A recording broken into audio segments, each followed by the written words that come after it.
In the name of the Father, and of the Son, and of the Holy Spirit. Amen. Now there's a thing. Father John, over there in London, chooses Independence Day as a suitable occasion for what he calls International Church Links Day. Doesn't he realise we have other things on our minds? Well, as Ed has hinted, it's probably a product of that rather strange animal, Brit humour.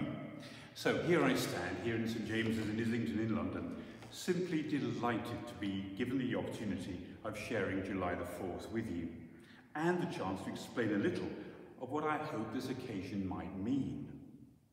And what I'd like to do, if I may, is to misappropriate your big independence theme and add just 3 letters to it, at least for this year when the day falls on a Sunday.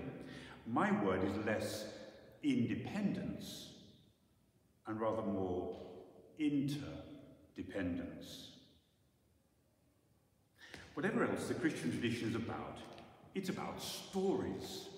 Many of you will know the tale of how Suzanne and Travis came across to London in the summer of 2018 in advance of Suzanne's ordination as a deacon. How they ended up at St James's, Islington, when they were looking for a church to say evening prayer in that Thursday night. And how that chance meeting developed into my flying over to Grace for her priesting in January 2019, getting to know not only the wider church community, but also the Smith family and the local geography as well.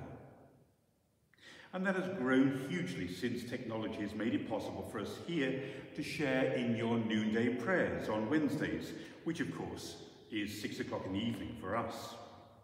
So we've got to know the regulars, like Mother Nan, very kindly preaching the sermon for us today at St James's, Mother Suzanne, and Stephanie, and John, and Ed, and Chris, and Margaret, and all the others who dip in and out of that service.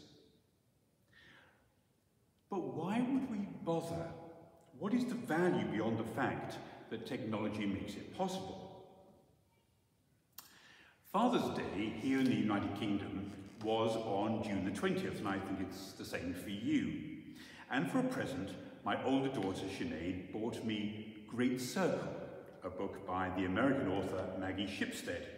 I'd never read any of her work before, but she is a New York Times bestseller, and the book about the pre-war woman pilot Marion Graves is absolutely gripping.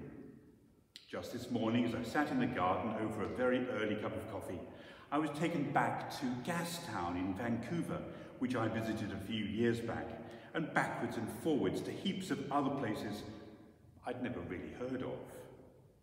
All those worlds opened up through the novel as, page by page, I was able to share the experience of those pioneer aviators, their families and friends, to learn about bootleggers and life in a remote shack in Missoula, Montana. And that same thirst is no less powerful as we read of what the church is up to. St. Paul, writing to the Philippians, chapter 1, verses 3 to 11, says, "As God is my witness, how I long for all of you with the compassion of Christ Jesus. And this is my prayer, that your love may overflow more and more with knowledge and full insight to help you to determine what is best." And that's the key to this link for me. Here we are as Episcopalians and Anglicans in the first quarter of the 21st century. We have a common heritage, a common prayer book, well-ish, and a common approach to scripture, reason, and tradition. So what are we doing with that great deposit of faith, as the ordinal has it? In our different contexts, how does it play out? What is God doing with us? What are the pinch points, and what are the joys that make it all possible? And so it is that I watch with delight as I see Ed and others filming the food pantry at Grace, and we celebrate with you the painting of that great mural. And not not to leave them out, I read with great interest the reflections of our other link partners, Father Sebastian and Yuki Nanawa, working in a very tough environment in St. Andrew's Church in Matsuyama in the Diocese of Kobe in Japan, where the Christian population is absolutely tiny and the legacy of the past weighs very heavily on Sebastian's young shoulders as he tries to mould his tiny community. The connection? Well, Yuki is a fine organist, and she played at St. James's when she was a student in London.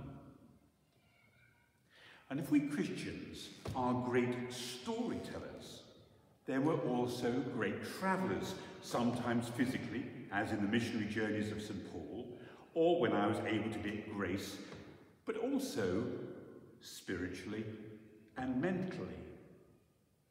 And it's often in the contrasts that we learn, as with Maggie Shipstead's book, to wrestle with the challenges that the gospel poses. One of the challenges of ministry here in Islington is the constant fact that we are set in a shifting and very young population. No sooner have you got to know someone and they are off again somewhere else. One of our families is soon off to Singapore, but they only arrived last year.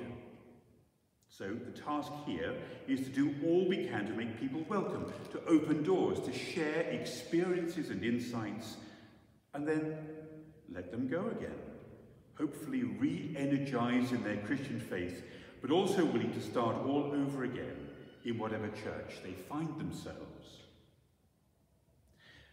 The other challenge was a headline in the church newspaper this morning.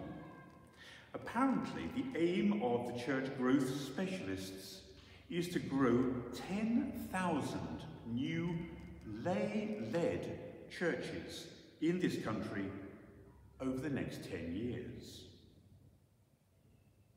When we've had a millisecond to absorb that, the next question is, but what kind of churches will they be? Will they be churches as we know them? Or Bible study groups? Or just collections of friends? How will they celebrate the Eucharist? Will that matter in quite the same way? Will clergy be airlifted in like priests of the Amazon or in parts of East Africa on an occasional basis? Will we return to the tent maker model of St. Paul, or the French worker priest model where blue-collar factory workers were ordained because they had the ability to relate so much better with those that they worked besides? Will we need bishops and cathedrals? And what will happen to the cultural traditions that we treasure as Anglicans and Episcopalians? Here in London, the issue increasingly is, can we only have a priest if we can afford to pay them? Which is not a concept that we've ever had to think about before. The teaching in Deuteronomy, chapter 8, verses 1 to 3 and 6 to 9, is a wonderful antidote to the Garden of Eden that I referred to in last week's sermon. Here we read, "Therefore, keep the commandments of the Lord your God by walking in his ways and by fearing him. For he is bringing you into a good land, a land flowing with flowing streams, with springs and underground waters welling up in valleys and hills, a land where you will eat bread without scarcity, and where you will lack nothing." The fact is that all of us in Islington, in Alvin, and in Matsuyama face the same 21st century trends. These are not easy days. And yet we hold on to the same promises that Deuteronomy lays before us, and it's there in St. John 2, in chapter 15, verses 9 to 17, when Jesus says, "For see, I appointed you to go and bear fruit, fruit that will last." The question always is, but how? How are we to inherit the good land? Ed tells me that one of the mantras of Mother Suzanne's is about the need to be like plasticine, to take risks and to be experimental. And I'm glad to say that that's very much our style here too. Each of us having to endure the pain and the vulnerability that all those risks entail. Which is why I am so keen that these international church links should grow and mature. We need to learn from one another, to support one another when the going is tough, to share insights and knowledge born of endurance and seeking after new possibilities.